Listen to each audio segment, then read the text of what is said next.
Hello and welcome everybody to Spreading the Nerd, a very special episode today, the mid-year movie recap special. I'm your host, Clint. Rick is away, so Todd has decided to grace us with his presence today from Super Friends Unite. I've got some reverb going on there, so I almost repeated myself. Todd, how are you, sir? Doing well. Clint and I, we were talking about before the show. So really whirlwind trip. You asked me if I could be in. I'm like, sure. I'm like, but I hoping I will be in by a decent time so we can start. So, but yeah, got to see where my dad, got to hang out in my dad's hometown when he was a foster kid, his town. Got to take my son there. We had a great time. Had some good food. Got to hang out with Paul Bunyan and Babe the Blue Ox in Bemidji, Minnesota. Such a cool old town. A lot of fun, and I'm ready to talk about movies, entertainment. Yeah, anything that comes to our minds. I was I think you had mentioned too. I thought I would know all the movies I watched this year, and then as I started making a list, I was like, oh yeah, I saw this one, I saw that one, and then there was just more and more movies that I didn't realize had already come out, and I'm like, oh, I need to watch this, and yeah, a lot of media to consume, and not enough time, but. What can you do? You've been try to cram is the best way. I found that when I put it on I'm going to talk about it on a show. That's my best way to cram because I'm forced. So that's what I typically do, Clint. I cram and force myself. I like it. That's a good way to look at it. So have you been cramming anything in this week, video game wise or anything? That's the hard part. So I did get the Switch 2. You did as well. And so while I'm not like a core Mario Kart world guy, I have been playing more of the multiplayer stuff like what is it, battle mode, and then the other mode where basically it's knockout? Like a battle royale. Yeah, knockout, which I love that concept because I need a goal or a story or something to keep me through. Just doing the races to get the cups, that's not for me. I'll bounce off pretty quick. But when they did that, and I do like the open world mode too, but I do need a little bit more of a reason to play. Yeah. There are some like P buttons, power or the POW buttons where they will give you little tasks, but there's no really way to track them really well or where to find them. And I'm hoping they will continue to update that. I know their plan is this game will probably be around for 8 years, so there must be a plan. But other than those, I love those modes. Like I was playing the one where it's Jurassic World or whatever, where you've got these huge dinosaurs in the middle of the balloon fight, and it's amazing. There's dinosaur eggs, and it's just a ton of fun. Actually, won first place on easy, but won first place. Hey, winning's winning. No one will know unless I tell them. I just told them, damn it. Why did I do that? Yeah, I've been playing a lot of the Switch. I've been busy with my daughter's been having graduation, birthday, graduation parties. So it's been busy. So it's finally starting to quiet down. Got vacation next week. I'm looking forward to that. So I really haven't played too much like on console or PC. I've been playing a lot of Dune Awakening. That's been taking up a lot of time. But the Switch 2, you honestly, an MMO to just do something short. Yeah, exactly. Yeah. So when I'm home, I'm dumping time into that and World of Warcraft and wishing I was playing other games. Yeah, you really can fill up your time. Yeah. Yeah, I'm my worst own enemy. I can tell. But the Switch 2 has been an absolute godsend because I drive around a lot for work, so a lot of times I'm sitting on the side of the road. So the Switch 2 has been absolutely perfect for me. Yeah. And one of my biggest complaints with the first one is that it wasn't really comfortable to hold, but this one being just a little bit bigger makes a world of difference. So I've been playing that a lot of Mario Kart. I love the knockout mode in that. What is that? I picked up that RPG. I'm gonna butcher the name. Rydao. Oh yeah, by Atlas. That like it used to be a PS2 game.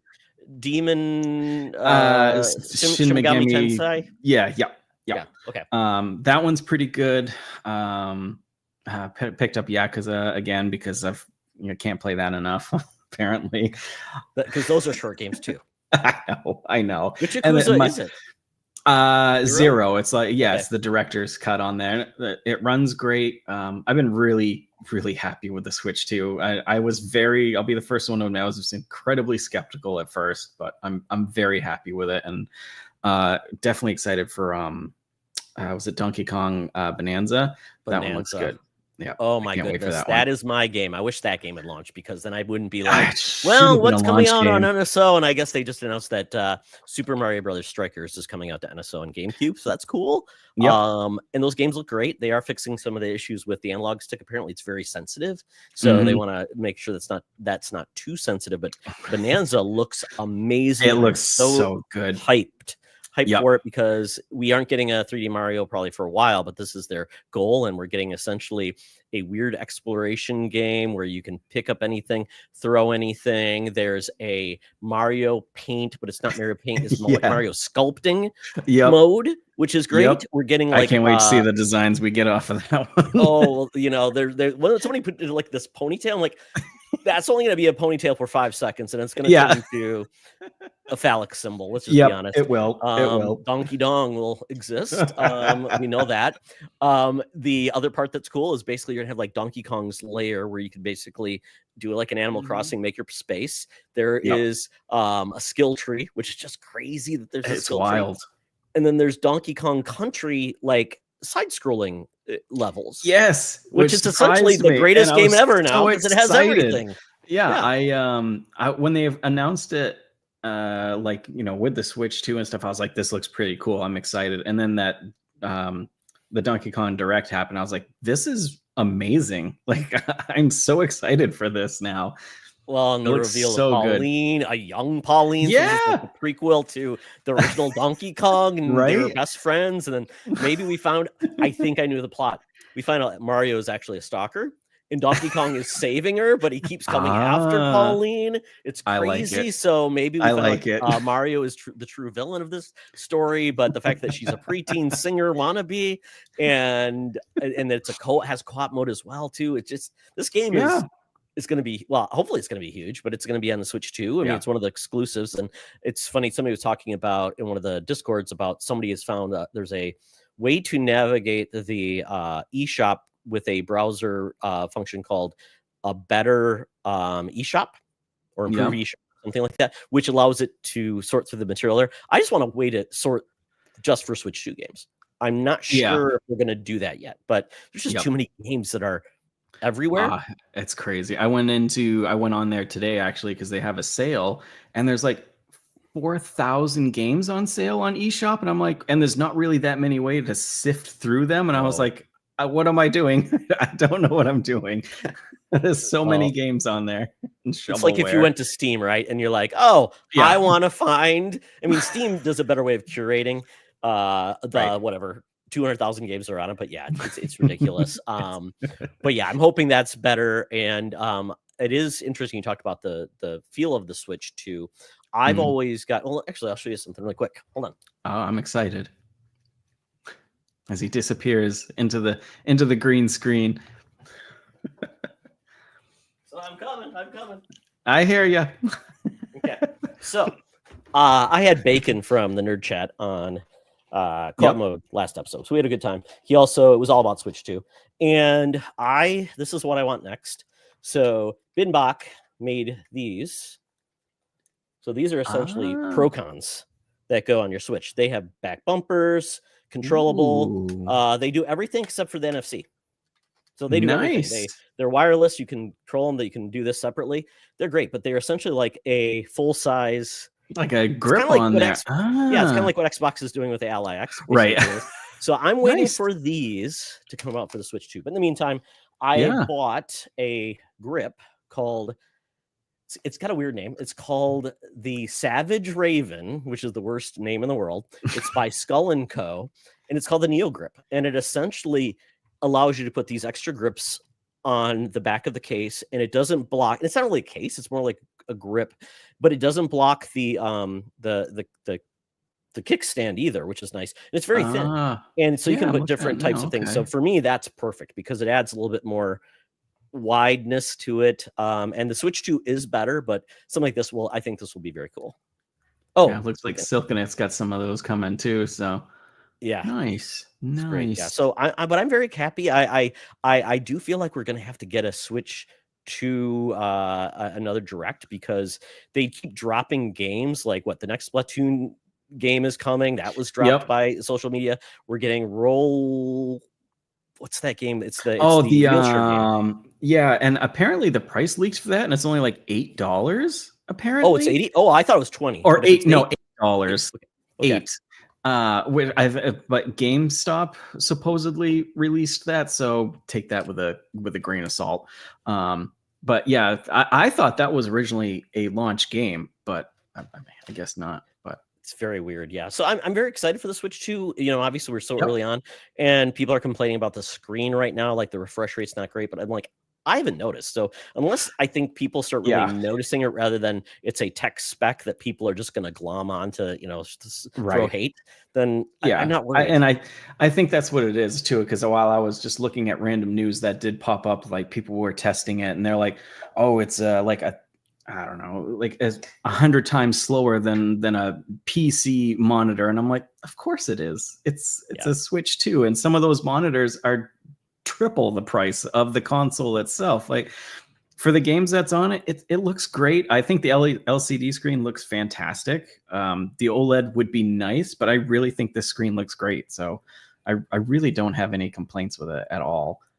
No, I think, So. and with a game like Cyberpunk 2 or Cyberpunk on Switch 2, that would have been the game to me if someone said, "Oh, it's horrible, it's bad." No one has complained about that game at all. They actually said it plays very well. So, like, if that does well, I think we don't have to worry about.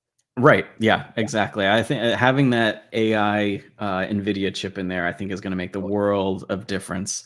And I don't think it'll age as quickly, thankfully, as the Switch 1 did. So, and I do have Death Stranding 2 coming from GameFly. I never played Death Stranding 1, so I'll be watching a recap to figure out what I'm going to even what's going on. Exactly. I just got the Death Stranding PS2 or PS2, Jesus, PS5 controller in the mail the other day, actually. Oh, wow. Yep. So that I got that, and I'm just playing through the first one now. I was thinking about watching. When, Clint? When are you playing? I don't know.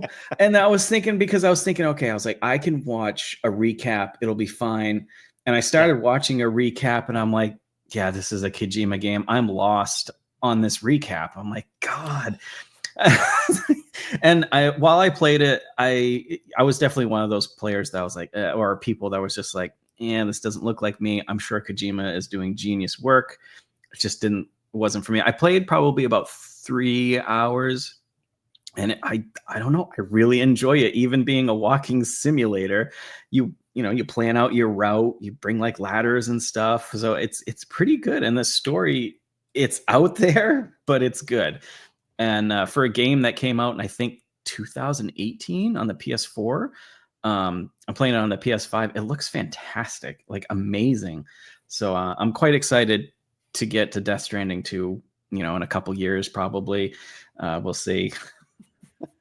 Hopefully sooner, but I don't know. Probably not. This year is just nuts for games. Yeah, that's my problem right now. I'm in the mode of I've played so many good games. The problem is they're all competing with each other for my time, and I jump from one to the other. Mm-hmm. So I have decided I'm going to focus on South of Midnight to complete that. I'm on chapter 8 out of 13, nice. I think. So I'm getting close on that. Then I do want to beat Doom because I really enjoyed that. I think I'm chapter 6 of that, 7 of that, maybe. I think I'm on chapter 22 chapters. Yeah, I think I'm on chapter 10 of that one, and I quite enjoy it. Yeah. But once again, like you said, bouncing back and forth. I started Oblivion, but I don't think I need to play that. I mean, it's fun. Avowed was another game. I don't know if I will get back to that because I feel like I've been gone too long, but I love what they did with it. So it's more of a my problem than the game because I really do enjoy the game. But, then we're looking forward to what's coming out. Like I said, Death Stranding 2, and then Donkey Kong is going to jump to the head of that to go with that as my order of operations. And then I looked at what's coming out and I'm like, there's just too many games. But I'm Yep. glad. I don't have too many good Yeah, games and it's not true. good Yeah. games, and now I'm just forcing myself to play mediocre games like Mind's To Eye, get which pass when Luke by. said he's interested in playing that, I said, Luke, are you just being that guy? I know. Like, oh boy. Yeah, I knew that. I mean, I'm sad for the devs and that it's not getting a good, reviews or anything, but I pretty much knew as soon as that was like shown that it's probably going to be in trouble. Well, you can't. The guy Leslie Benzies, I mean, he's used to GTA size budgets and time, and I believe that it's IOI that's publishing, which is just weird. But I'm guessing Right? they think, Yeah. oh, we got the guy that made GTA, let's make his game. And I feel like at that point, it's like, well, you're not going to have the budget or the time of a Right. GTA, especially when he wants to make his real goal is to make that everywhere game. Everywhere, I think that's what it's called. Where I it's think that so. big world where you can do anything. Basically, he wants to make GTA online Worldwide. plus with everything Yep. else, and you generate content for it. So I'm like, I Yep. just don't know if this was a fool's errand. It kind of reminds me, well, you'll remember this, Clint. Remember that game that Kurt Schilling was making? Yep. And he was supposedly making a MMORPG. It was going to be the biggest thing in the world. And he said, well, I'll just make a game that will make us some money to tide us through. And that game was was it Age of Reckoning? Was that the one? Was that I can't remember the name. It was really cool. Like they had Todd McFarlane doing like concept art. They had this really great science or fantasy author doing the fiction, and the combat was great. I think it was Kingdoms of Amalur. I think. Yes, that's the one. Re-Reckoning. The Re-Reckoning was then remastered. Yeah. I liked that game. I thought it was great.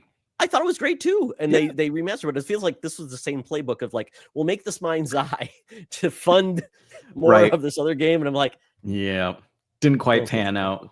I'm not sure why. Like I said, I thought Kingdoms of Amalur was good. I don't know if it arrived at like I don't remember it being reviewed bad, but I do remember it just sold bad. Like, and I'm not sure why.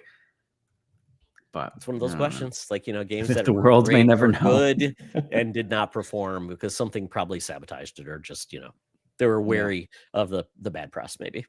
Yeah. And you mentioned Avowed. I want to get back to Avowed too. It's another game that I started, and I was like, yeah, I like this. And then, as is this year, another game comes out every week, and then I was like, okay, I'm gonna go back to Avowed. And like right when I was about to go back to it, they released a thing, and they're like, oh, we're going to have this content update, this update, this update. So basically it's going to be like a new game by the end of the year. And I'm like, well, I might as well just wait then, which is fine. I've got enough.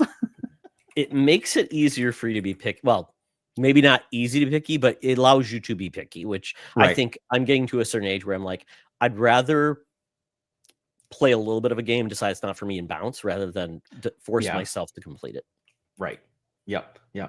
Yeah, and there's still games from last year I haven't gotten to that I want to play. And I played a little bit of Indiana Jones, and every game that I have like in my list of I started and I'm going to get back to a big building. It's gotten too out of control. Yeah, but Indiana Jones, you definitely should, because especially I do need to. I love playing it. I played, I think once again like 3 hours of it. Loved it. But yeah, I definitely want to get back to that. I never played Stalker 2, and that was one of my most wanted games last year. And it's like, geez, it's just not enough time. No. But now, that the daughter's out of school and stuff, and that'll free up a lot of time. So maybe we'll get back into it. Maybe. I don't know. You just have to cut yourself off of any media. Then you can complete all these things. I don't know if I can do that. As much as it's like overwhelming, I love to consume it as well. So it's just like, it's a curse. It is a curse. Well, let's move into. Oh, actually, I want to get your thoughts, because I briefly saw you mention, and I think I agreed with you about the pricing tiers of like Xbox and stuff in XEP Discord a couple days ago. But what are your thoughts on like the Xbox getting into what seems so far like getting into everything? Like we've got the Ally X now, and now we've got the Meta Quest 3S that's Xbox now. And I think we were talking about, or I was just like, watching the Discord and XEP, and I think you had said, I'm kind of Probably got tired some of all these hate, but that's tears. okay. Yeah, well, I'm sick of the like tears too. I'm like, Yeah. you have to stir the pot. But yeah, what are your thoughts on Xbox? To me, it basically just being a developer now and a publisher now, and just putting their fingers in everything. What's your thought on that? It's kind of weird because we are hearing rumors that they're going to go through layoffs again, and apparently there's been 4 layoffs in 18 months. It's crazy at the time. And they're a company. It's not like they're on hard times.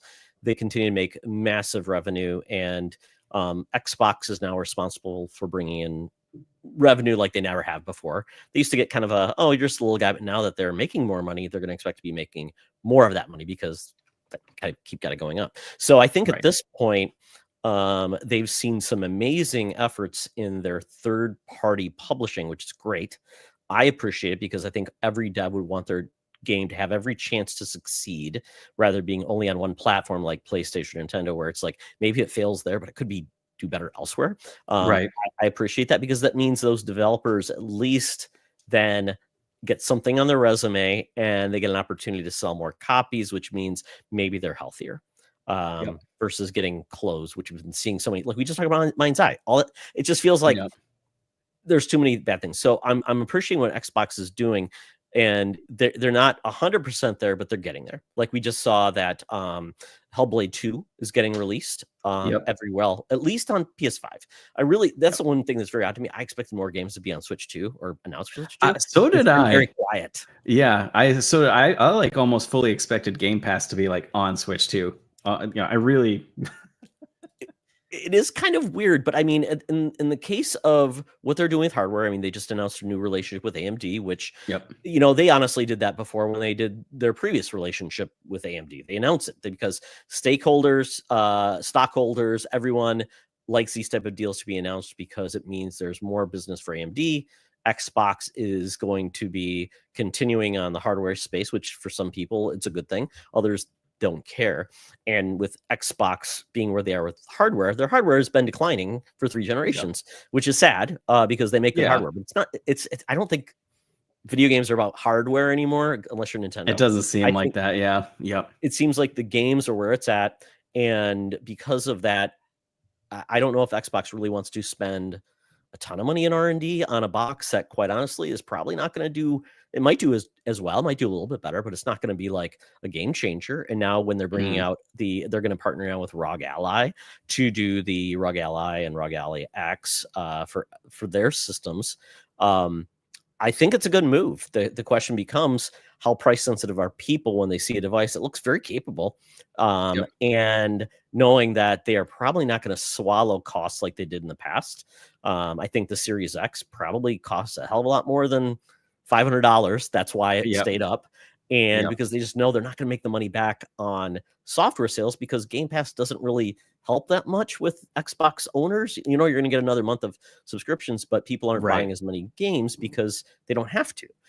So I am worried that people are going to be shocked when they see the prices. It's probably going to be, for that base model, it's probably going to be $650 to $700 is my guess. And then it's going to be $900 to $1,000 for the top one, just because of the amount of hardware that's in those. And ROG, the Asus doesn't want to eat any cost. And I see this more of a marketing deal where this is going to be the most marketed PC handheld ever, because it's going nuts. it's going to be great. And that's where it should be marketed. It should be, this is what an Xbox can look like this is an Xbox with Game Pass, all these things, but it also play your library of Steam, GOG, Amazon Prime, those Amazon Prime games you keep keeping, but you never play it there. And then the other thing is probably when Xbox is giving them a deal on not paying a license for Windows. So there's probably a little both, and it helps out both parties. And I will be curious. And this also be in stores. The Steam Deck isn't in stores. It gets no advertising, is still the best selling one. Crazy. So, Yep. So the power of Steam is wild.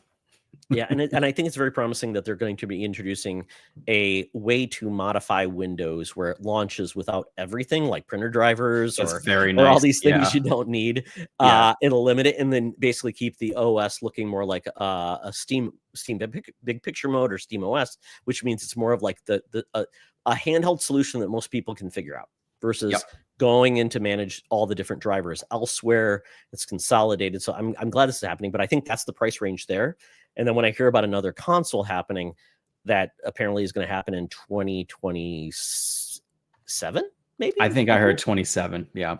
Okay. We'll So at see. that point, if we're at $500 for Series X, it already went up to 600, I think. I mean, Clint, I mean, you know the way things are going. Tech isn't getting cheaper.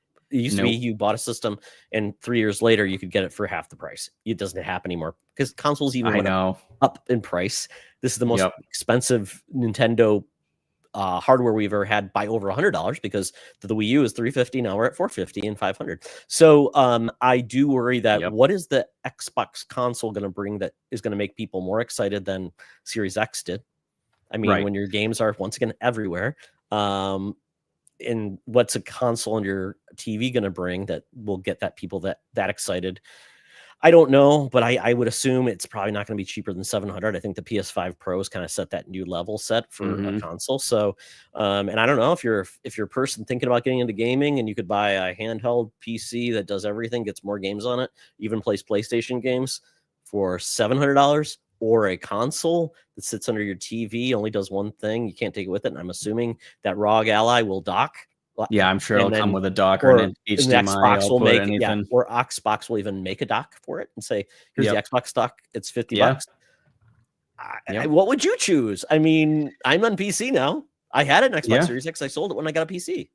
Yep. Yeah, I mean, I love the Xbox brand. I haven't touched my Series X console since like November. And I'm like, it's just collecting dust. I'm like, God. I mean, I love the controllers. Oh yeah, I've got plenty of controllers, but it's like I have a very good PC, so I can just play them on. I can play everything on Game Pass on here. So I just like I don't use it. Sadly, I want to, but there's just no reason for me to. Sadly, and like you said, the next Xbox, the next PlayStation, I think they're going to be astronomical price wise. Like you said, the Pro is 700 right now.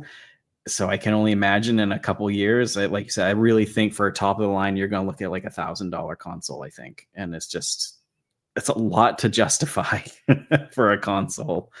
I mean, that's why you got into consoles. Most people did because it was cheap and it was easy. Exactly. Now when consoles and PC, access to get a PC level device are at parity, I mean, you're basically saying what's the value, because now you're basically saying now you're going to be on one system with less games overall. And I mean, you're agnostic and you can play more games. I mean, at that point, like I said, once PlayStation goes day and date on PC, I have no reason to own a PlayStation either. Why?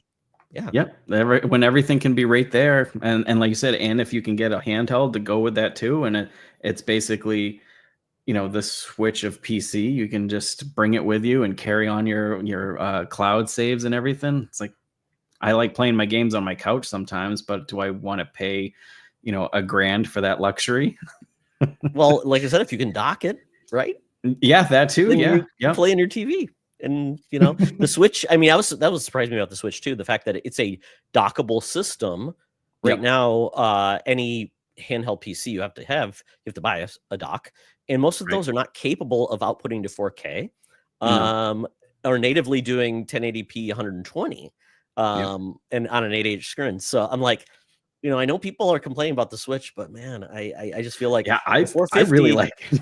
You get a lot in the box. I know you were used to 300, but I mean, comparatively to everything else, the value equation has changed, and most likely it'll be PC and Switch are the last winners until maybe Nintendo finally gives in and says, well, we'll be on PC, but it won't be on Steam, and Steam has to pay us to have their games on Steam. That'll be the day. And they also need to, the one thing that Nintendo really needs to fix that I want fixed is just their online. It just like the games run fine and stuff online, but like take my friend code, and I don't know. It's like archaic. I'm like, come on, guys.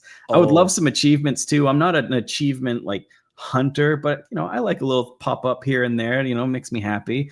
But so Clint, you're a dad with now grown kids, yeah. to an extent. Logan is now 19. I've run into issues with trying to convert a kid account into an adult account. In Oh Nintendo, no. I struggle because I Oh have tried to make no. Logan an adult in the eyes of Nintendo, but I can't. So every time I tried, I was even going to try to play online Mario Kart because I hooked up a standard webcam to the Switch 2, which works. So I've got Yep. a whatever, you can hook it in. It's better actually, probably clarity than any of them. But I Probably. tried to, but it kept on making me go through like the Nintendo child protection app or whatever it's called, and I had to do this, and I'm like, this is way too complicated, Nintendo. Let me free my Too much like child. work. Yeah. I'm like, Yeah. I Do just you want to think? play online. Yeah, you think if you were an adult that got in there would just be a little tick box, call it a day. But Oh, no, it can't be easy. I have to call the Nintendo hotline, figure it out. Yep. Jesus. Um. Well, let's get into the meat and potatoes. Our mid-year movie recap. Also going to be TV series and any sort of movie TV series that we've seen so far this year. What ones we've liked, didn't like, surprised us, and what we're looking to in the future. So I'm gonna hit you right off the bat. And what's your favorite movie you've seen so far this year? Oh wow, that's a really tough one because I was going through my list of movies, and I don't know if I have like a best one yet because it's Yep. really hard to say what it would be. But we just talked about 28 everything later. And that movie really impressed me. Now, it had some weird things, but I thought of a movie, long delayed sequel, was really good. Yep. I really enjoyed about that. If you guys want to hear more about Clint and I talk about that in the whole series, listen to SFU 531. It's out now. It's streaming. It's That everywhere was a you lot can of fun. listen That to. was good. Plug. But I really enjoyed that one. But Yep. Thunderbolts was great. I really I enjoyed. haven't seen A Thunderbolts lot. yet, and I'm mad I haven't because I was kind of skeptical. I was getting kind of like, I love Marvel, but at the same time, I was getting kind of burnt out on all the Disney stuff coming out, and so I was like, I'll catch Thunderbolts when I catch it. And then like everybody I talked to are like, Thunderbolts is amazing, and it's like reinvigorating people into like that didn't like Marvel anymore, like coming back into Marvel. So I love all the characters that are in it. So I'm just like, I don't know why I didn't see it, but I am excited. I think it's coming out on pretty quickly here to For at least digital, I think it's 4K. coming to Disney Plus Yep. probably in July, my guess, because it's usually Yep. 3 months after. So Yeah. May, So June, July, August, maybe. that's on my list to watch for sure. I mean, Um, the reason I would say it hits differently because it is the most mature in regards to managing kind of almost these people. All these people are dealing with trauma of some sort. That's most how most heroes are forged because something bad happens and they have to do something. And right. this is about the team having to deal with all the trauma in a way that sometimes isn't really effective. Like, Red Guardian, he's like, brush it off. You're a hero. It's great. And then others are Right. like, oh, I'm in the pit of despair. And how do you get out of it? Well, you got to push everything down. Which is one of my favorite. But I mean, it's great. And I will tell you, White Widow is amazing.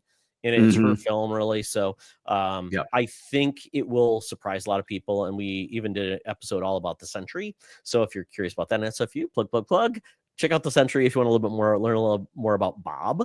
Because what about Bob? Another great older movie. Yes, absolutely. Less death in that one. Yeah. um, yeah, like you said, 28 years later, it was probably my most wanted film this year, and we talked about it a lot on your review, and um, the now that it's been even more time away from it, I'm actually liking it even more the more I think about it. So I'm pretty excited. And then my mind was blown yesterday, and I think I messaged you on Discord about it. It was like, so 28 years later, the sequel, Bone Temple, is coming out, and I think it's January next year. But it's 28 weeks from the date that 28 years launched. This one will come out, and my mind was just like blown. I was like, "Is there some hidden meaning in here?" Is like, and then bringing it all together. Yeah, and I was like, "Oh man!" Hopefully for the third installment, we're not waiting like 28 months or something. I was like, God. Which wouldn't surprise me because we waited so long for this one. Well, and the way it ends too, as we talked about, I've been hearing a lot of theories about the ending of the movie, but now the fact that we're hearing where the movie's going to go, I'm like, this could be bad, considering from what I've heard, the person that inspired these characters. I'm like, because it could be. It's definitely interesting for sure. But that was one of my favorite ones so far this year. And another one, and thankfully, you turned me on to this one and was on your show talking about, was the companion movie with the AI like horror movie. That was such a surprise. And I was like, I totally went in completely not knowing about it. And then you were like, oh, you should, come on the show, talk about it. I was like, yeah, sure. I'll check out a movie and talk to people. I love it. And I was like, this movie's really good. I really, really liked it. That's probably my surprise movie so far this year on that one. I love the main actress. She was amazing in good. What's the name of the movie with Hugh Grant? The Heretic. Or Heretic? Is that what it was? Yes. Heretic. Yes. Yeah, the horror movie. That was fantastic. That was really good. And I watched that one after I saw Companion, because I like instantly fell in love with her acting and everything. So I was like, what else has she been in? And then I was like, oh, fantastic. Another horror movie. I'm all for this. Yes. And that one was great too. She was fantastic in it. So that was one of my surprise hits. I really, really liked that one. That was fantastic. Did you see Death of a Unicorn? Yes. Also another surprise. What a strange movie. I mean, in good and weird ways. Yeah. And I'm like, A24 is the only studio I think that could have pulled this off. The whole synopsis of going out to this, retreat for a business retreat, running over a unicorn, bringing it to this place. And then all of a sudden, like the mother and father unicorn come along and start killing people. On paper, it sounds like the worst B movie ever. It was fantastic. I thought it was great. And them all embracing the weirdness of it. The it was so good. Being so horrific. And, it's such a weird idea, but everyone was all in, and the cast was amazing. Yep. And they went all in on this movie that, the little movie that, and at one point I'm like, I don't like Paul Rudd. This movie is not making me not like Paul Rudd. And it paid off pretty well. Yeah, it was really good. And that was another surprise hit. That one, I quite liked. And I forgot to mention this. I'm sure you probably saw off, sides little banter here. Did you see Matt Reeves finished the Batman 2 script? I heard James Gunn said it's coming. So I'm like, he posted it. Matt Reeves posted it on his Threads account with a picture of the Batman symbol on the script and stuff. I'm like, oh, I'm so excited. I absolutely love Robert Pattinson as Batman, so I'm super excited. I mean, one thing I've been very proud of proud. I mean, I guess we'll see. He hasn't put out a movie yet, but I mean, what he's done with his previous record, plus some of the stuff he's already done with Peacemaker and even Creature Commandos, really enjoyed that. The Penguin. He has said that. That came out this year too. Right? Or was that last year? I don't know. I think that was. I think that was last. Oh, did it? Okay. It might have been last year because I know it sweeped a bunch of Emmys and stuff. But either way, it was fantastic. So I'm wrong. Yeah. Okay. Yeah. So there we go. Yeah. But I mean, amazing. But he's dedicated to say, I'm not moving anything forward until I get a finished script. And he said most movies fail or are bad because they move forward without a script and it gets out of hand. And then they're like, well, now we put the script around what we think we're going to do. So, and that's a movie I don't want them to rush anyways, because the first one was such and that's a movie I have to see again. Clint, when I saw that movie, it was one of the first movies I saw post-COVID. I saw it with three friends. and we saw it, and he said, well, what do you want to see? I'm like, well, if you go to movie theaters close to you, it's like, yeah, right outside of his like apartment complex is this the worst theater I've ever been to.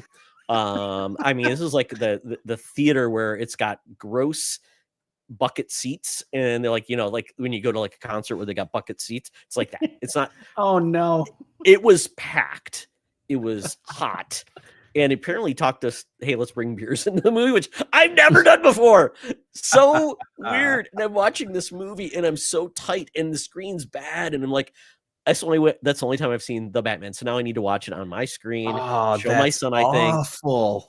I know. I normally am pretty good about seeing it in the best way possible. Like Oppenheimer's on the screen. I saw The Hateful Eight in 70mm, which is amazing. Oh, that's awesome. So, but yeah, in this instance, I'm like, I felt like I cheated the movie of its need and still love it. Oh, for sure.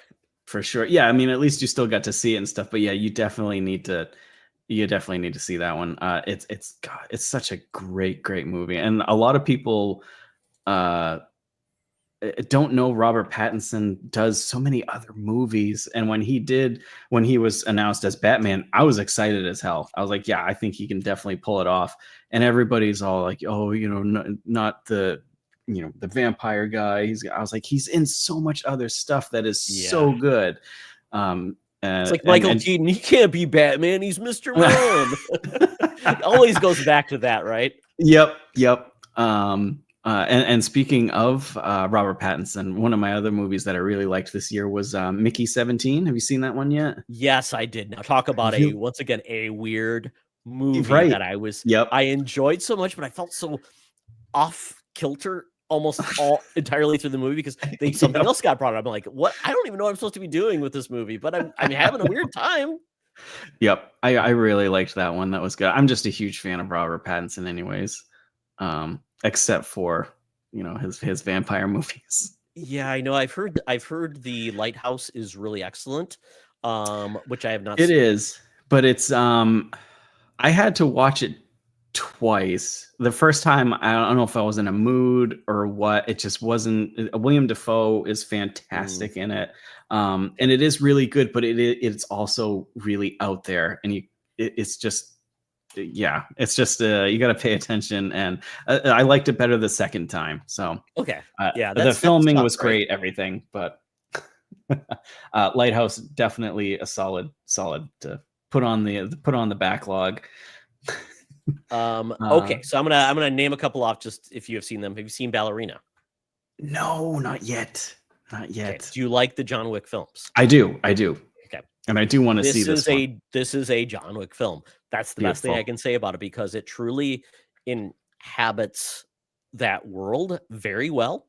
Anna de Armas is amazing in her fight scenes. After we saw what she did in the James Bond film, I mean, I was like, oh, she's perfect for this. And she nails it. I mean, at no point did I ever say, wow, I don't think she could do this. No, I'm like, I totally believe she can do everything. And this movie has some moments I'm like, wow, that was a lot even for John Wick to do. And and I really enjoyed it. It's really good. I liked the premise they took, which is I didn't expect this. It's so different than John Wick, what John Wick did. And I hope she, even if her movie was not successful, because it's not, unfortunately, I hope she gets a chance to come back into future John Wick movies, because apparently they're still talking about making supposedly there's another like 5, I guess, but the premise I heard is like John Wick is actually going to get himself out of hell. Like that's the actual premise. Which I'm like, that totally makes sense, right? Right? Right. It wouldn't surprise me. But, no, he crawls out. But also, I mean, like Jesus. It's really, really good. The pacing's great. I think the acting, the gunplay. But once again, I think a lot of people will probably derail a lot of people. Like my wife saw it. She goes, at one point, she goes like, it's just too much. I'm like, I get it. Those sometimes there's just too much of it. And it's like, yes, I can't take any more gun fu battles. And there's some great scenes. So I highly recommend the movie if you like that series. I definitely do want to see it. Well. It's on my list to watch. And like you said, it is a shame that it's not doing well, because I've heard anybody that has seen it has quite liked it. So it is sad to see that it's not going too well.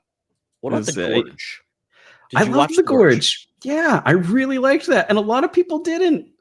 I love that movie. I thought it was great.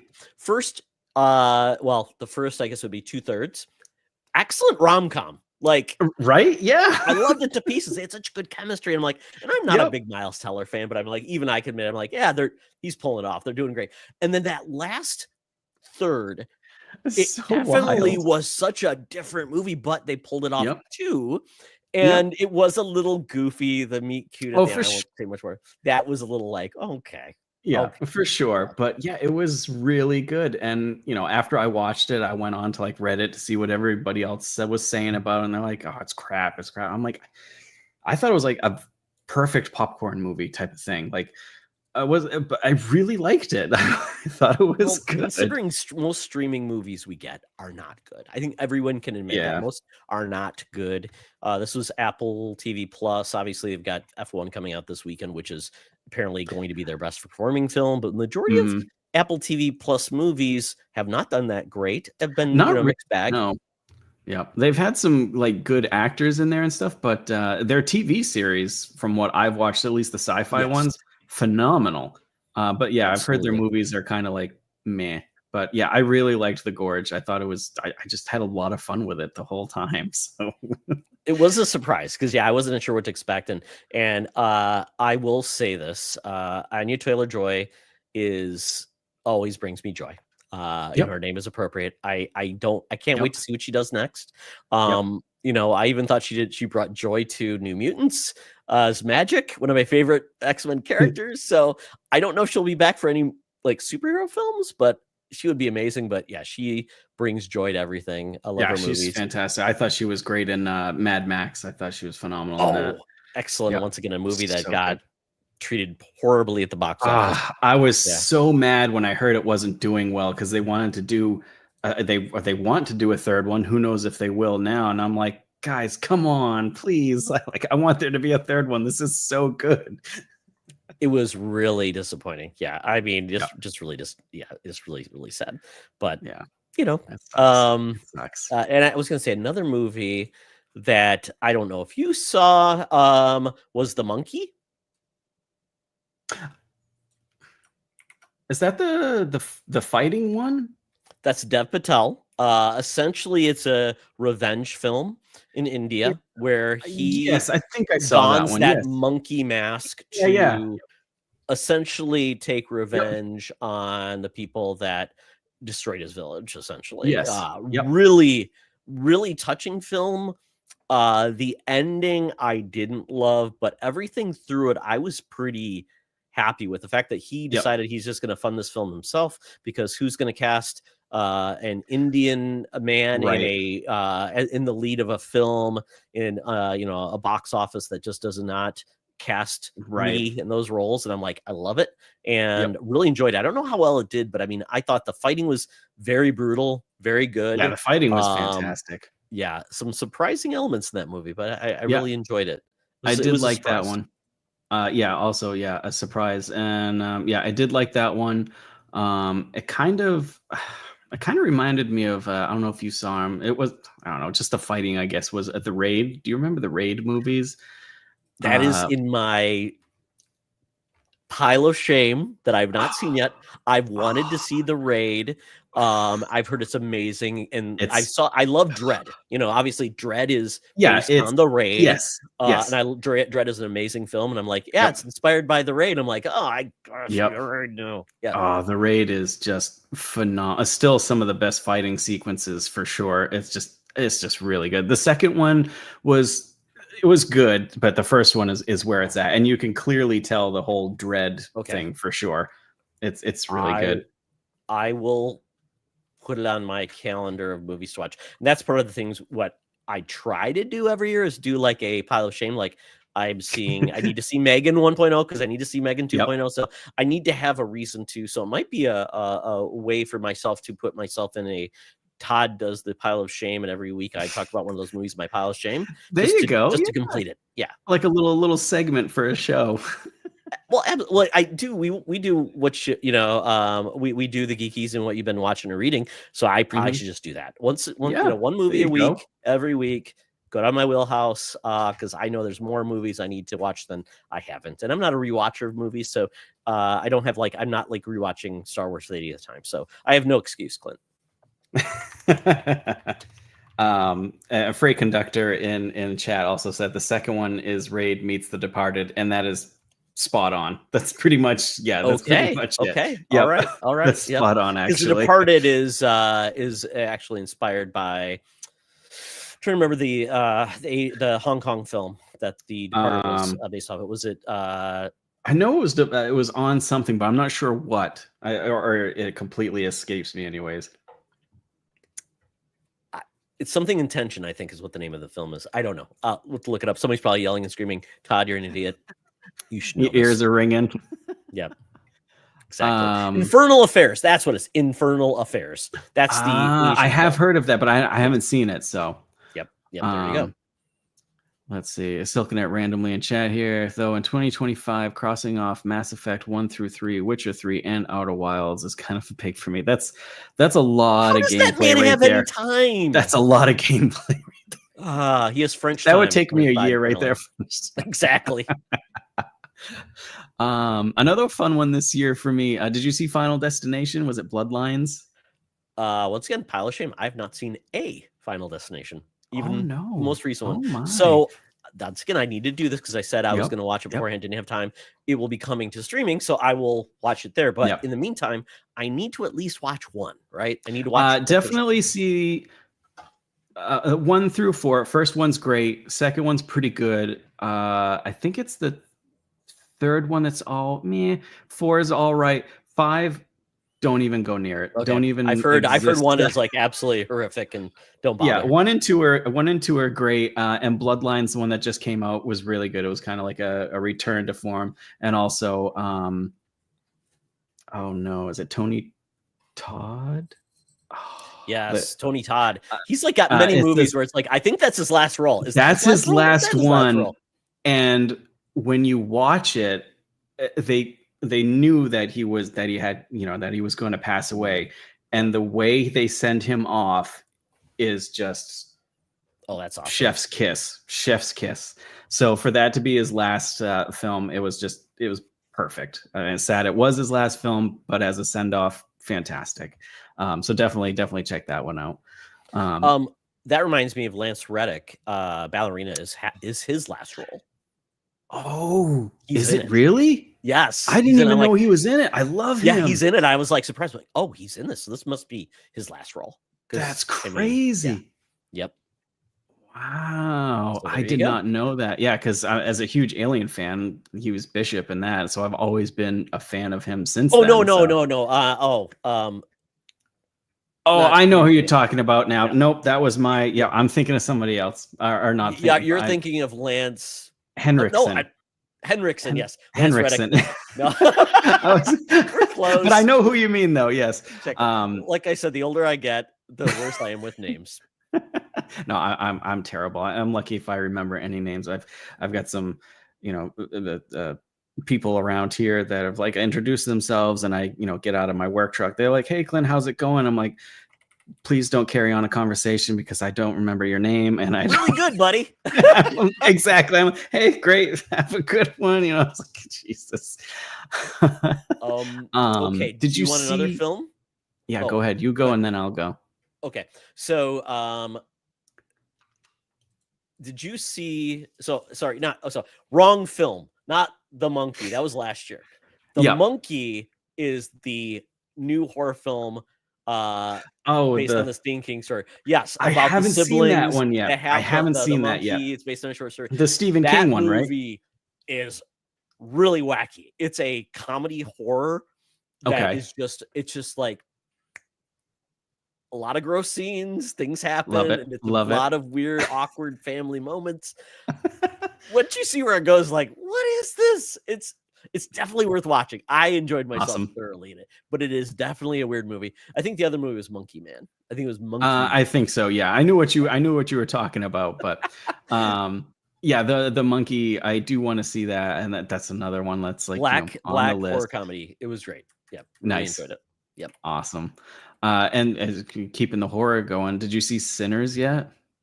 Sinners was amazing. I'm glad I finally got to see it before it left theaters because I was late to the game. Oh, nice. That was the movie Nice. has done so well, and Michael B. Yep. Jordan, and then also I'm blanking on his name, who does the direction. Um, He did Creed. He did Black Panther. Ryan Coogler. Yeah. Yep. Yep. I love that movie to Phenomenal. pieces. The ending, the post credit scenes, which I didn't expect to have it, was amazing. Yes, it's so good. I love pretty much anything vampire, so I was excited in general. And then just the setting, the music, the slow burn. I love movies with a slow burn, and it's just not all at once on, or like constantly being scared or constantly showing the monster and stuff. I loved the slow burn of this, and then it was like straight out action once that burn started.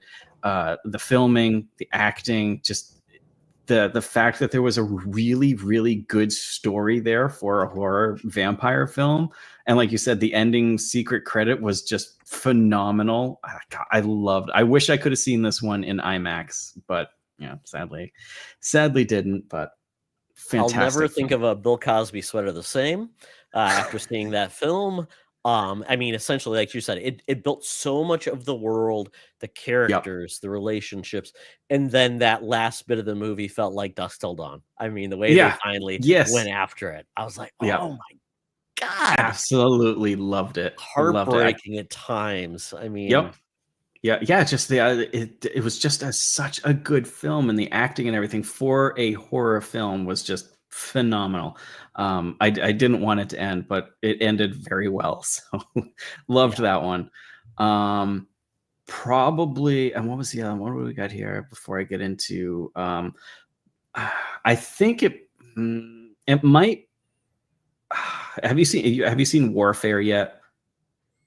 It's Alex Garland's film about a group of Is it, I'm thinking, what am I thinking? That's Children of Men. Maybe Children of Men you're thinking of? Well, I thought there was a movie about children just disappearing. Is that not Warfare? No, maybe no. Warfare is about a group of soldiers during, I think it's Fallujah, I think, overseas, and it's Joseph Quinn's in it, a few other people that are escaping me.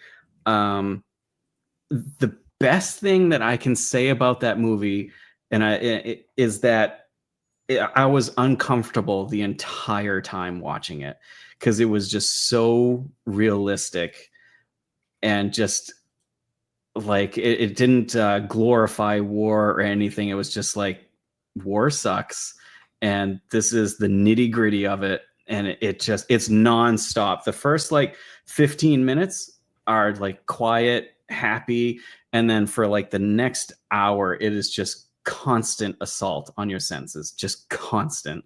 And the best thing I can say about it is, like, I was uncomfortable the entire time watching that movie, and in the best way, if that makes sense. Oh yeah, that was like Civil War. Watching Civil War, similar to that. And I'm looking at the cast here. I mean, it's the cast is fantastic. The one guy I love is Cosmo Jarvis, who looks just like what's his name from The Walking Dead? He looks just like him. Like he could be his twin.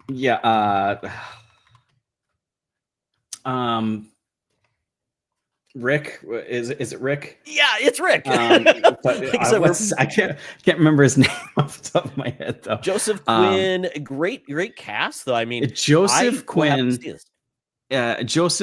in that movie, I can tell you right now, the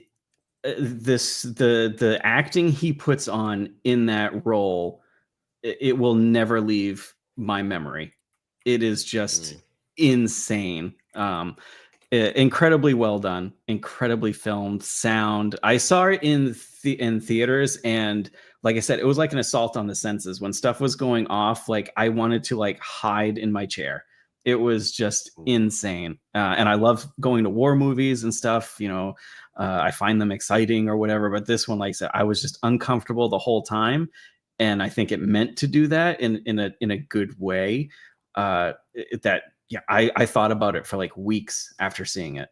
Phenomenal film. phenomenal. I knew it was going to be good. I didn't know it was going to be that good. That's good to hear. This came out in what, March, April, somewhere in there. So Yeah, I think hopefully it'll be it's on streaming. I on. can probably watch it there. Yeah, I think it's on Amazon Prime to buy, but I don't think Got it. it's available to stream yet. So hopefully pretty soon. Looks like an Phenomenal film. A24 film. So I don't Yep, know. another A24 film. Yep. Okay, and then Will Yep. Poulter's in this, and then the actor that we're talking about was Andrew Lincoln.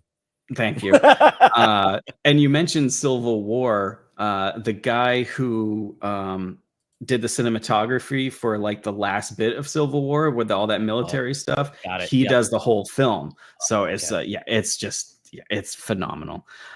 Civil War was just a great movie too. That was phenomenal. I wasn't sure what to expect and what type of viewpoint they would have for that film, and for me, it felt very much like a non-partisan, but maybe focus more on the reporters and their role. And there was points I'm like, okay, but I at that point I'm like, this is pretty impressive for what they did. Yeah. So do you want to do something like a unpopular take? Do you want some unpopular takes? I was just gonna say good time, because I have an unpopular take of a popular movie I think that came out this year. So you go ahead, you go first. Well, either we'll agree to disagree or disagree to not agree. So my unpopular opinion is going to be Mission Impossible 8. Yes. Oh, we're best friends. I fell asleep during that movie. And I never fall asleep.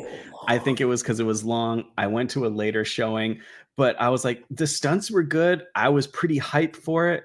And I was like, this isn't doing it for me. And I was so mad that it didn't do it for me, because it's been out since I was a kid that they've been going. Yes. So I was like, I really wanted more, and the stunts fantastic, but like, I just didn't. Right now, I couldn't tell you what happened in the movie. I couldn't tell you. Once they brought out like the coffin thing for him to merge with the entity, I'm like, this is going full sci-fi. It's very weird. It's taking me out of it. And then this movie, I really enjoyed the last one. I really did. Yes, that fight scene with Clementif, where they're in that corridor. Amazing fight. So good. So I was so excited for this, and I was like, I don't like this. Someone made a point that for Tom Cruise to really be the martyr he was supposed to be, or the unstoppable force, the god, or whatever he is, he has to die. And for him not to die in this, I mean, spoilers, sorry if anybody needs to watch, it's almost out of theaters. It felt unfulfilling. It kind of felt like, well, yeah, he'll always it really did. Yeah. So what's the point then? Where's the risk? And some of the things I just laughed when he was frozen, then he woke up with Haley, and the thing, like, why did she have to be in there? Yeah, I just very awkward. And I'm like, is this a dream? Like, is he actually dying? Is he having like and then the one thing I felt like a lot of this movie was just about Tom Cruise showing he can do stunts. It was very vanity. The fact that when they said, we have 2 biplanes. Yeah. We have 2 biplanes. And then of course after it came out, I think it was like a week after or so, they were like constantly going on, which is fantastic, but that he broke the record of like falling out of a plane with a parachute on fire. And I'm like, how many people have fallen out of a plane with a parachute on fire going for a world record? Right? That's a lot of caveats. I mean, that he was holding a dog and he was drinking a beer and he was doing this. So he got the world record.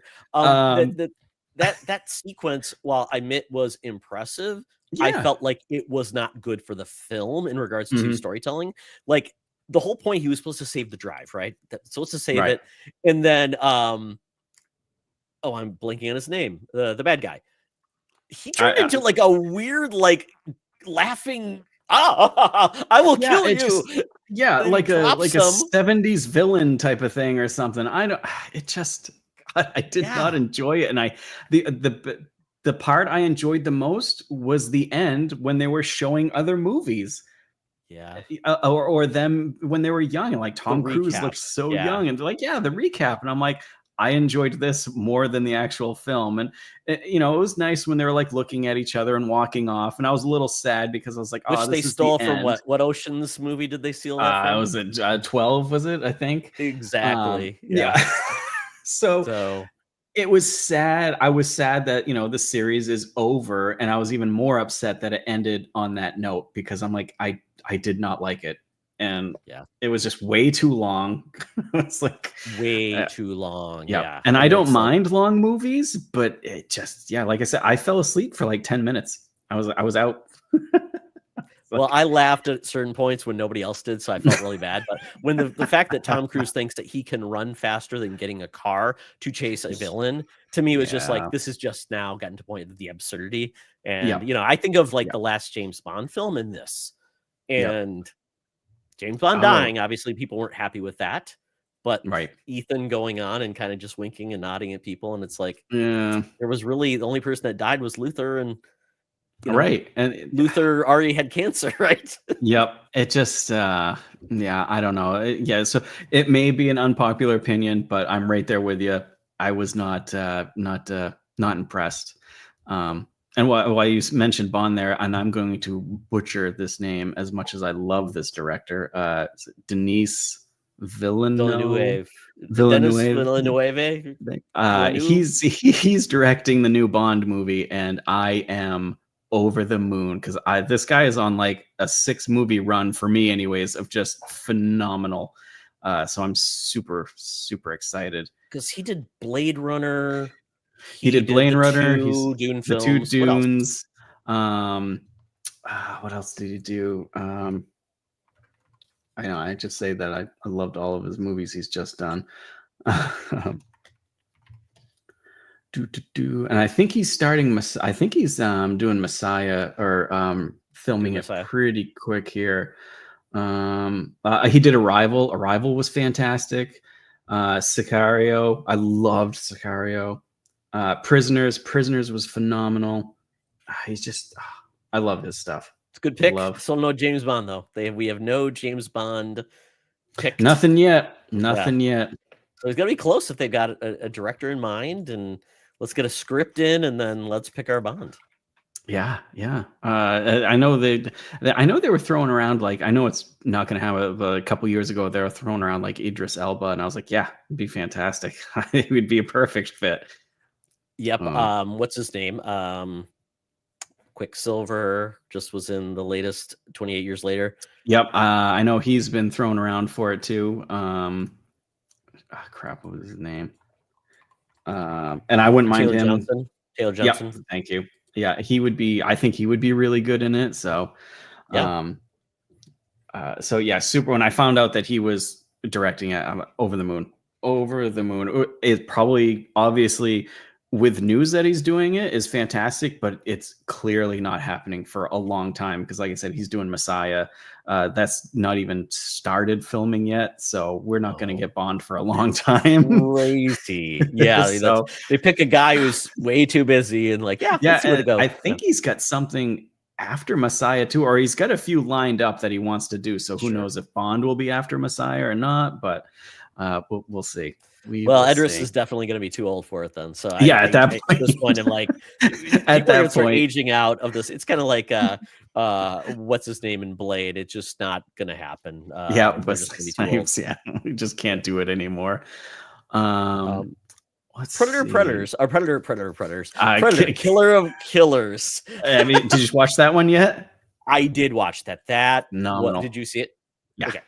I loved it. I knew I was going to like it in general because I just from the trailer, but after watching it, I was like, this is so good. And I love, talking about what things we want to see. The new Alien or Earth is coming out, and man, what a run like the Alien and Predator franchises had, because it was in a lull there for a while. But the latest Predator Prey movie was phenomenal. This Predator Killers was great. The last Alien movie was great. So I'm pretty excited for this year, what we're getting for that content for sure. Yeah, the fun fact, so this is kind of a weird one. It's kind of like 6 Degrees of Kevin Bacon. The director, Dan Trachtenberg, who did both of these films, was on a show called The Totally Rad Show. I don't know if you ever watched that before.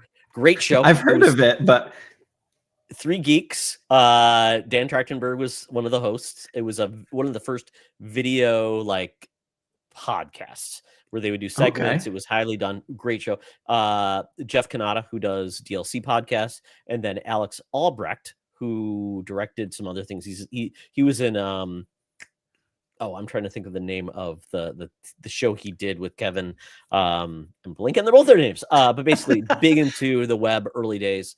And Alex Albrecht was Charlie Carden's best friend's roommate in college. No shit. So it's kind of like a 6 degrees separation. Wow. Like I in some ways know Dad Trachtenberg.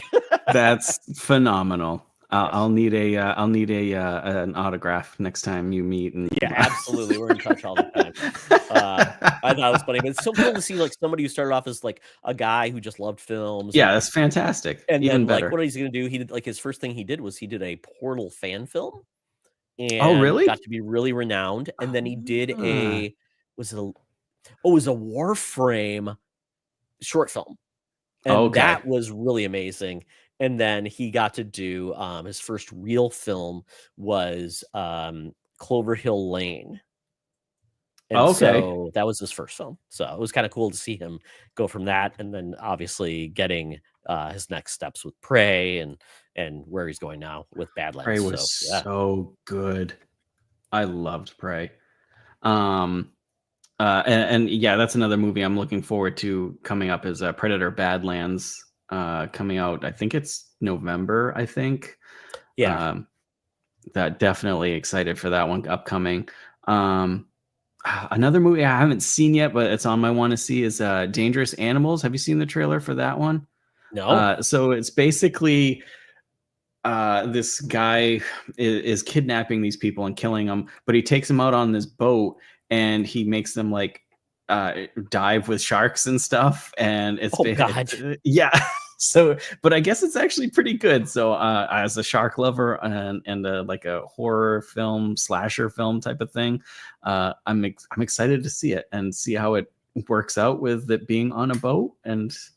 But supposedly it's good. So you're the one that's rooting for the shark. It's like, oh, somebody else got bit. Yeah, I'm rooting for the shark.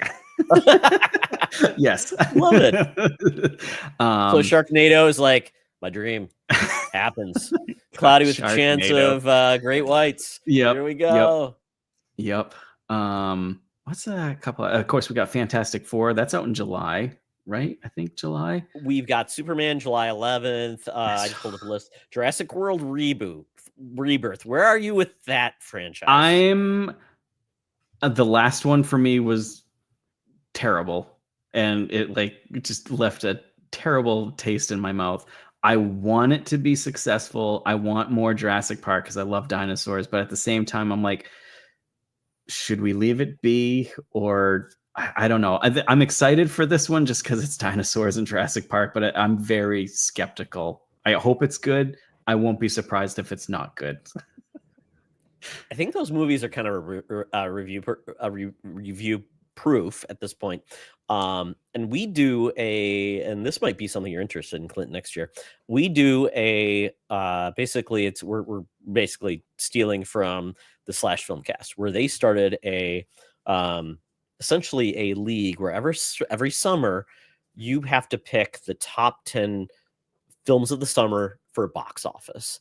And I play with Charlie and our buddy John, and essentially you have to get them in order of box office performance. So top 10 films in order. You don't have to pick how much they made. You just have to get the right order.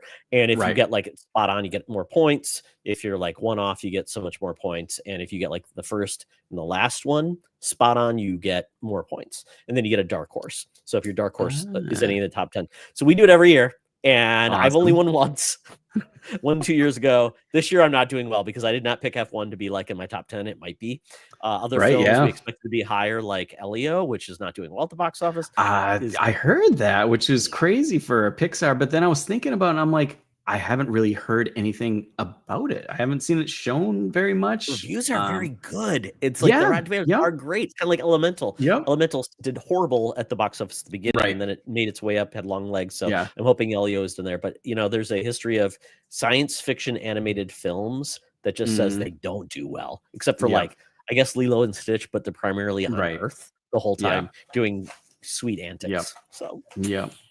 yeah, But I do. That's another one I do want to see because I just love animated films, anyways. So I've heard it's just great. I yeah, heard it's I've heard. I adorable. looked up reviews of it, and Yeah. I've seen 9s, 10s, and because like you said, it's doing horrible in the and of course Which is I exciting. think it came out the week after How to Train Your Dragon, or the week before, I I think so, think. and So that didn't yeah, help it any either, no. as popular as How to Train Your Dragon is. So yeah, like you said, we got Superman, Fantastic Four, Pedro Pascal is in everything this year, and um Wait, you skipped a very important film. I Know What You Did Last Summer, yeah. this previous summer, and Is the that in previous summer July as before that. well? That is July 18th, so that's coming out in like 2 weeks That's still or got 3 to have weeks. like the longest movie title of all time. Like, I still Well, know what you did last summer.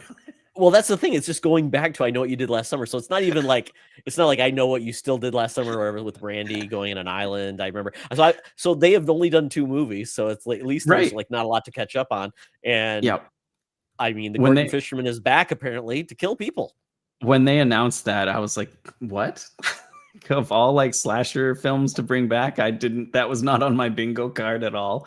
No, and that's Um but yeah, Fantastic Four is after that, July 25th.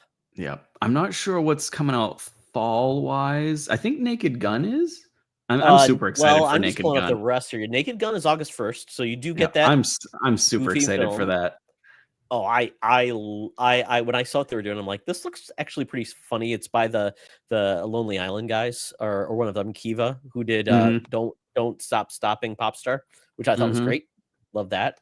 We're also getting it's the movie that I thought you were talking about is called Weapons. So Weapons is That basically looks good. those children which just That's start the one. disappearing in the Yes. woods. Yeah, that Yes. also had a fantastic first trailer or like teaser where the kids are just like running through the woods or through the city at night and stuff, and I'm like, that's scary enough right there. It's That one looks really good. Nobody 2. So if you saw the first Nobody, Yep. which I really love, Bob and Odenkirk basically being John Wick. We're Mhm. gonna see Mhm. on November August 15th. Which I love the premise. It's still goofy, but I Yeah, enjoyed it quite a bit. I know what I'm getting into, and I'm excited for it. Yep. And then this is pure Clint movie, Toxic Avenger, Of course it is. I'm coming excited. out 92% on Rotten Tomatoes apparently already because it's been shown. This Yep. movie, I'm surprised it's not like NC-17 because the trailer, even From what I when I hear, saw in the yeah. theater, oh my gosh.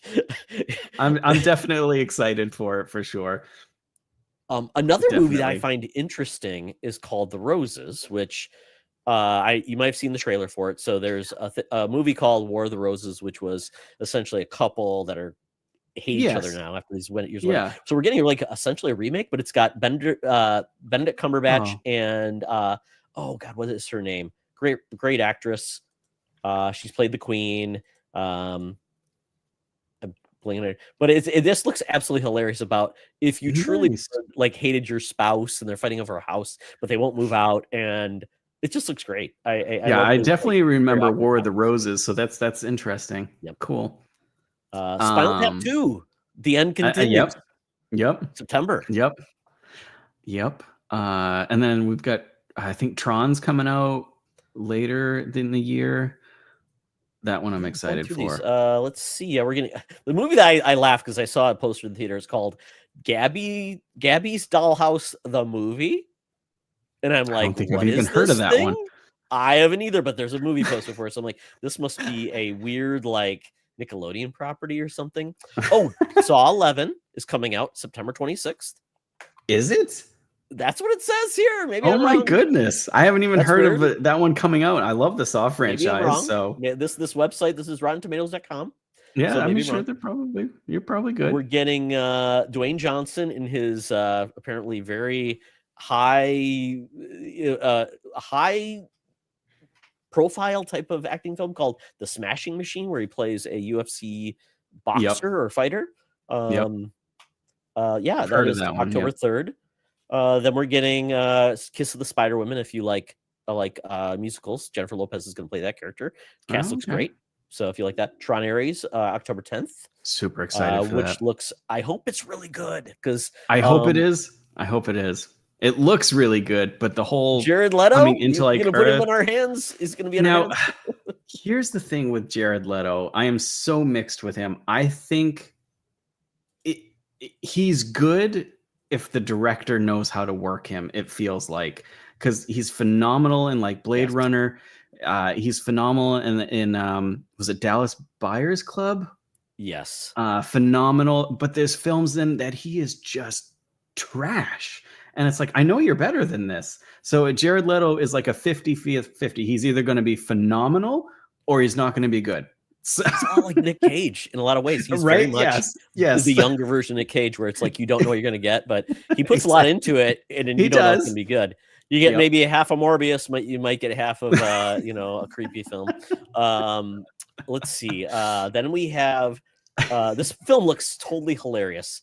Good Fortune, where this is by Aziz Ansari, where Keanu Reeves plays a guardian angel, and he has to help Aziz Ansari take back his life. It looks hilarious. Okay. I saw the poster for that, but I hadn't looked into it. Okay. Oh, it's nice. Think of like Michael, but probably better. Remember that movie with John Travolta? Yeah. Yes. A freight conductor. He picked up the cage virus on Lords of War. Oh God. Exactly.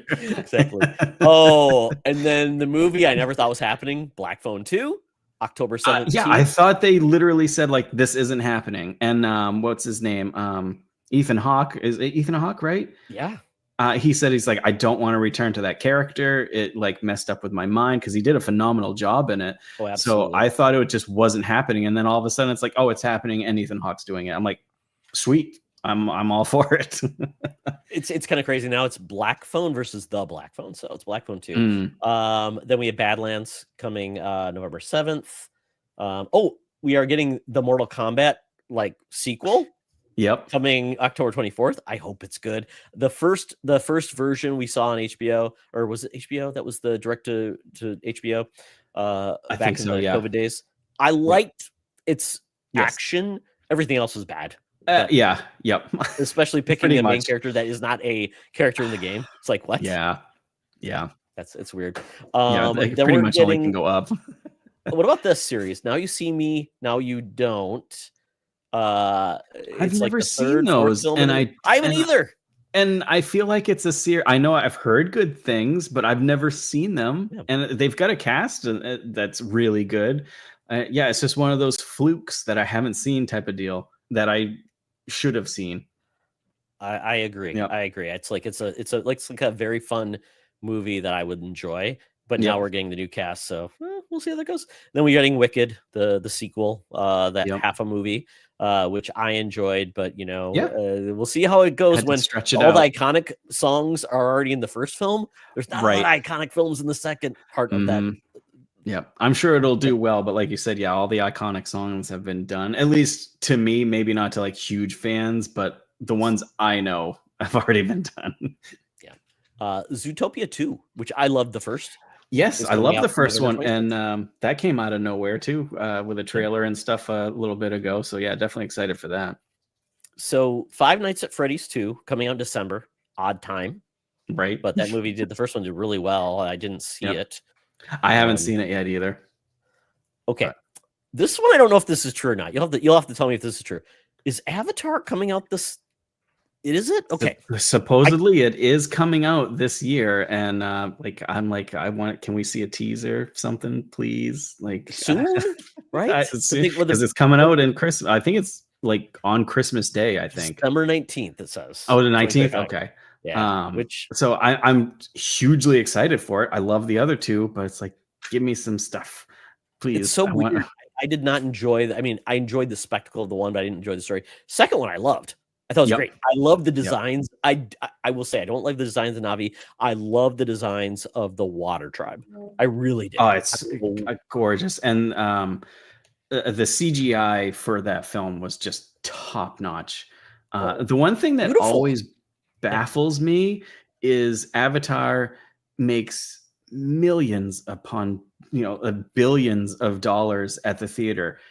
A lot of people, everybody loves Avatar, but there doesn't seem to be like a following around it. Like No. there's no books, there's no You go to comics. cons. How many? If you go to like a Comic-Con or any of those events, Nobody's no one dressed is up. dressed up. No.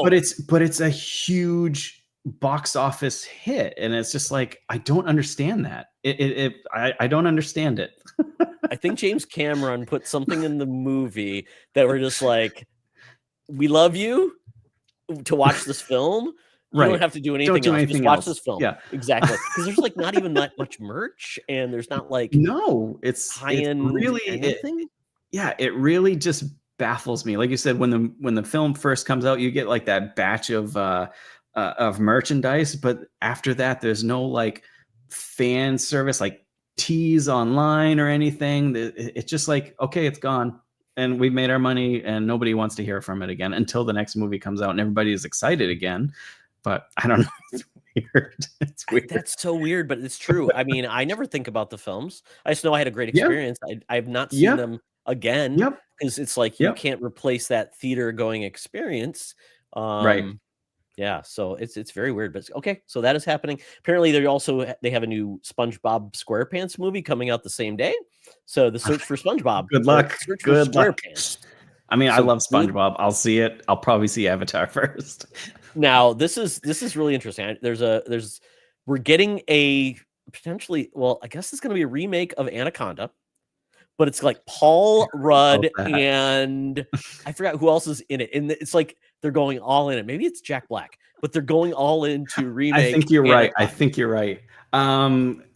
Which is wild because I had Jennifer Lopez in the first one, and I can't remember the guy in it. Was Ice Cube was in it, right?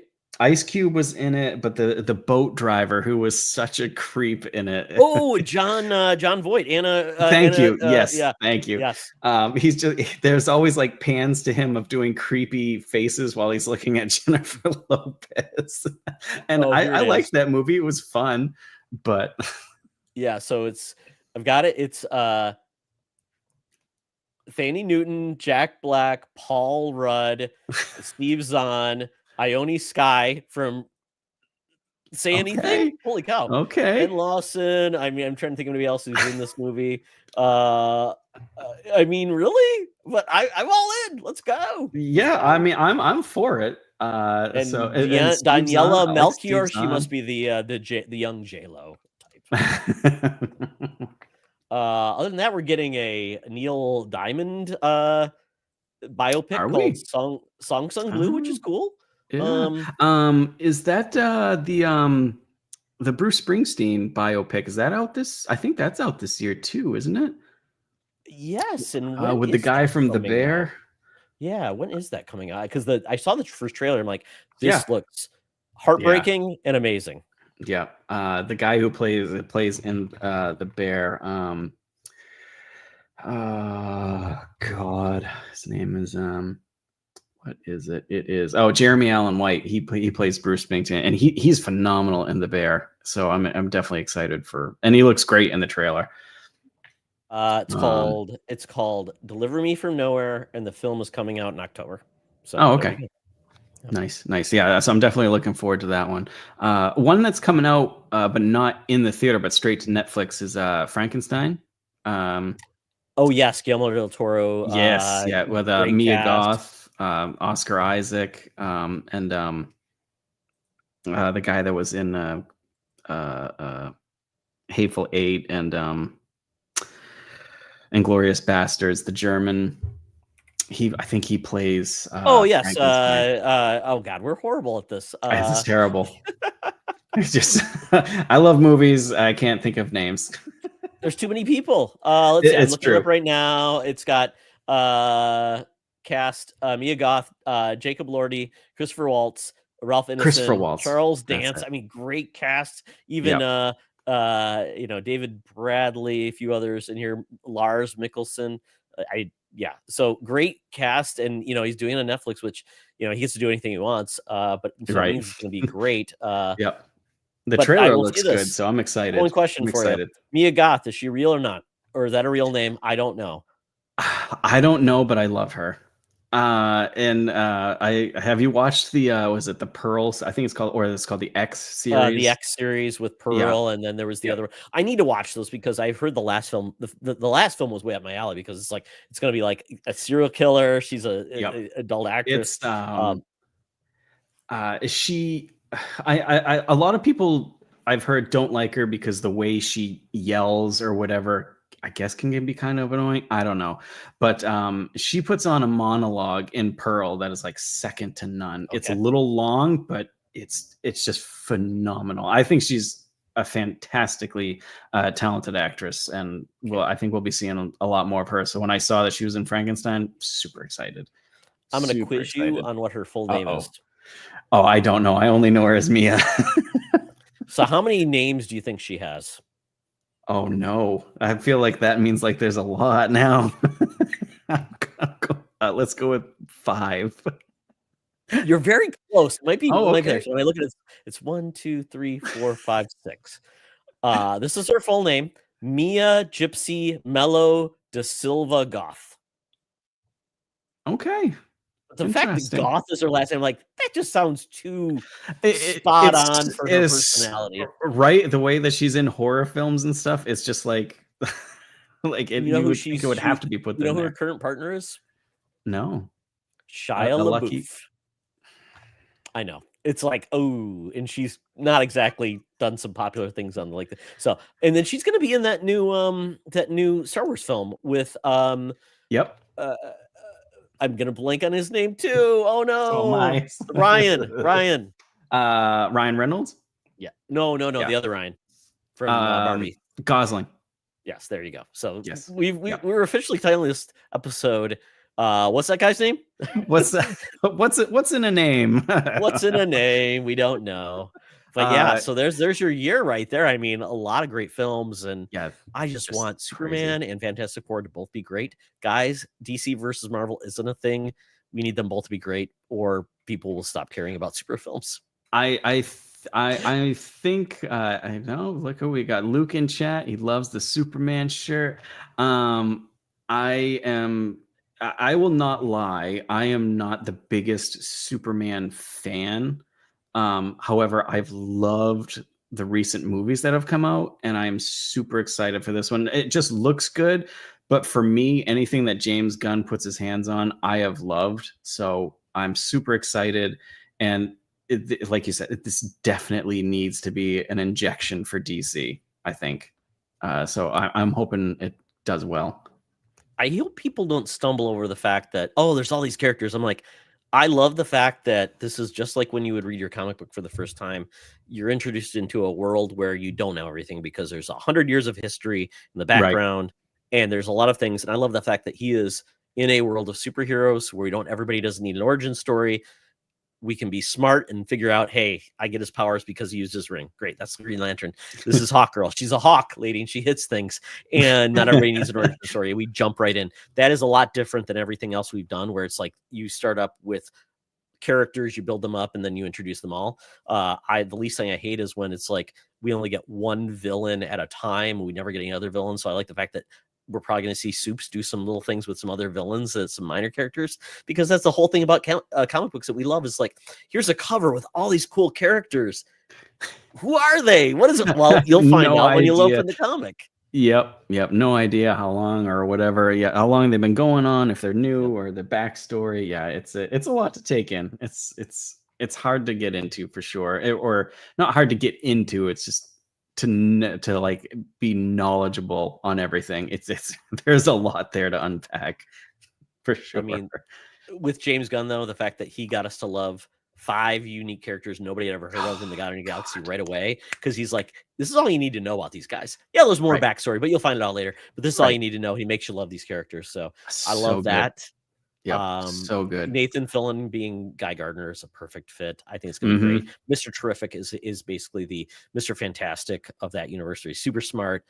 He doesn't tolerate fools, and I'm hoping it's going to good. And then with the Fantastic Four, the way I think that they're going to go with this, and this is just I don't know anything, but everything they keep showing us, it just seems like they are not going to be able to handle Galactus, and they are essentially escaping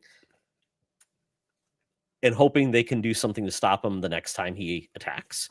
So I think that's where we're going to go, is basically he cannot stop Galactus because Galactus is the biggest threat that next to Thanos that they've ever seen. So I'm glad they're handling him, and it looks cool. And if you saw the most recent trailer, we actually got to hear the Silver Surfer speak.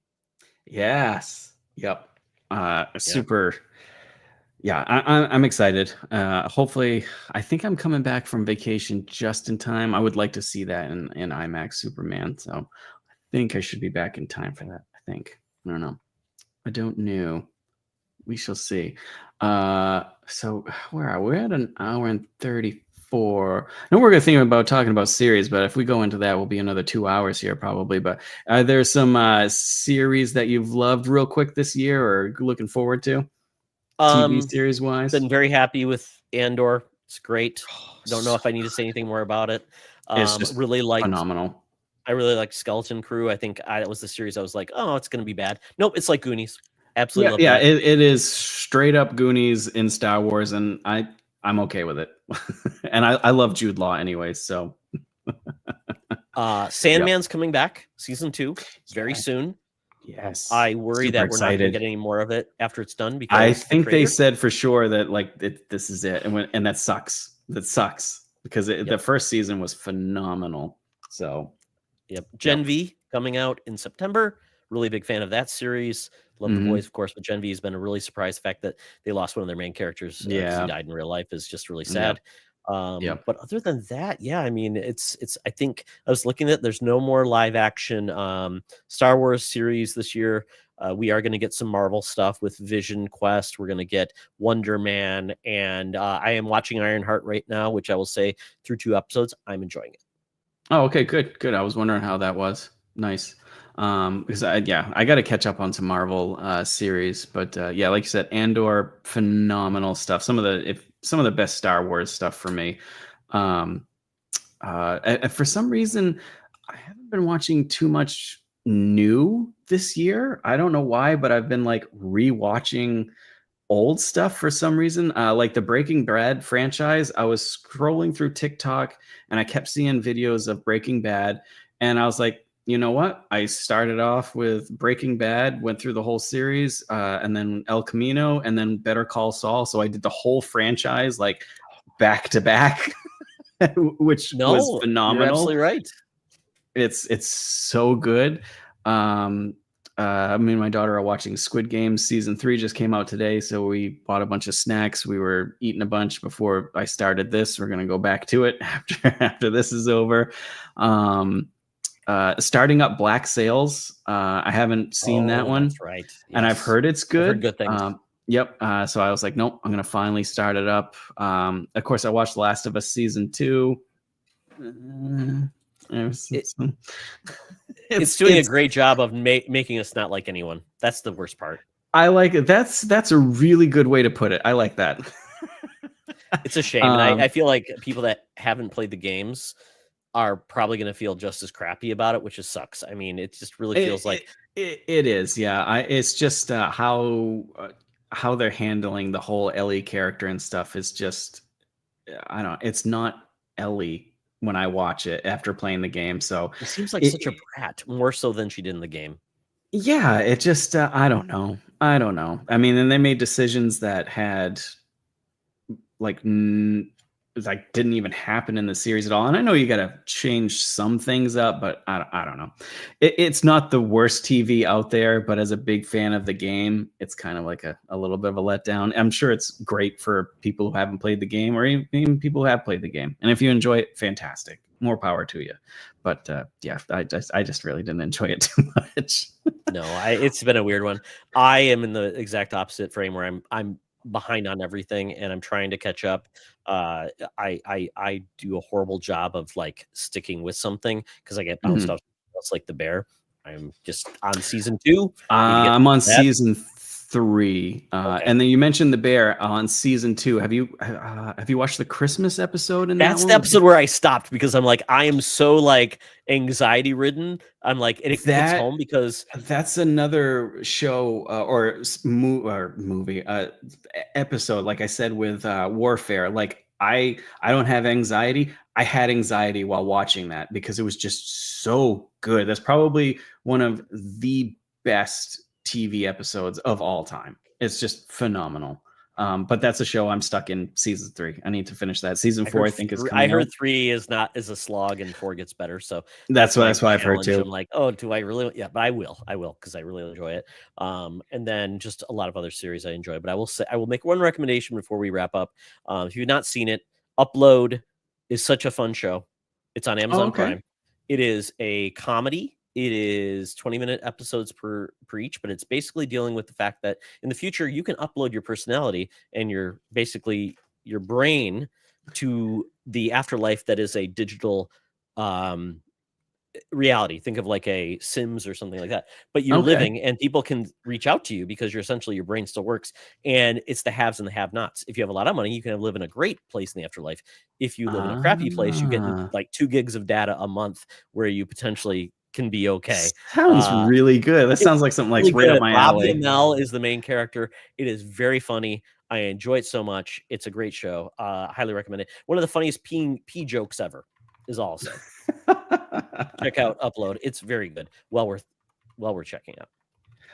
Yeah, I'm gonna have to look into that because that sounds like something that's right up my alley.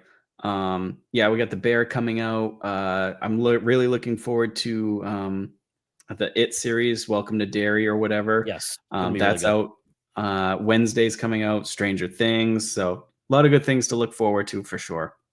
But I think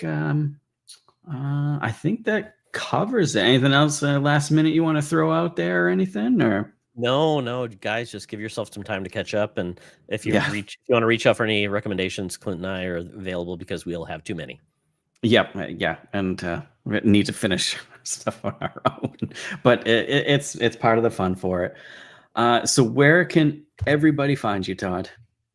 SecretFriendsUnite.com for all things Secret Friends Unite. Our content is there. We also have a YouTube channel. Check it out there for all our live content. We have a Patreon that is there, but all our stuff goes to our streams later. But if you are interested in some exclusive content like awesome interviews with people and just some weird stuff we do on comic books and everything around the world of geek, it's great. We do a comic book show called Co-op Mode. We only do it every 2 weeks, but it's not as topical. It's just a fun time. Clint, you've been on that show. We make some bad decisions along the way, but we have a good time talking about that. But yeah, for me, I'm at Todd Oxtra on Blue Skies and at Secret Friends Unite, probably with dots in the middle on Blue Skies. I'm also on Threads and also on Instagram at T Oxtra and at Secret Friends Unite. Beautiful. Well, I can't thank you enough for coming on here. This has been awesome. I love talking movies and stuff. So this was a lot of fun. So thank you very much. Really appreciate it. So it's always a blast hanging out with you. And also check out your basically 28 years later review, or the whole 28 years franchise, and hear a lot about the Alpha and his